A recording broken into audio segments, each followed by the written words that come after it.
داخل ہوئی۔ Driving seat کا دروازہ کھول کر وہ تیزی سے باہر نکلا۔ وہ فواد ہی تھا، وہ پہچان گئی۔ وہ ویسا ہی تھا، بس آنکھوں پہ فریم لیس گلاسز تھے اور بالوں کا کٹ زیادہ چھوٹا تھا۔ کیا ہمایوں اس کی بات سن لے گا؟ کبھی بھی نہیں۔ تبھی فواد نے لپک کر فرنٹ سیٹ کا دروازہ کھولا اور کسی کو بازو سے کھینچ کر باہر نکالا۔ محمل تھک سے رہ گئی۔ وہ معیز تھا، پتلا لمبا نوجوان جس کی نسیں بھیگ رہی تھیں۔ فواد اس کو پکڑ کر ہمایوں کے سامنے لایا، جو قدرے چونکا ہوا دکھائی دیتا تھا۔ برستی بارش کا شور بہت تیز تھا۔ اس کی آنکھوں کے باتوں کی آوازیں نہیں سنائی دے رہی تھیں۔ وہ تینوں بارش میں بھیگتے کھڑے تھے۔ فواد زور زور سے کچھ کہہ رہا تھا۔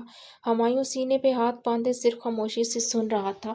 اس کی محمل کی طرف پشت تھی، وہ اس کے چہرے کے تاثرات نہیں دیکھ سکتی تھی، اور تب اس نے معیز کو ہاتھ جوڑتے دیکھا۔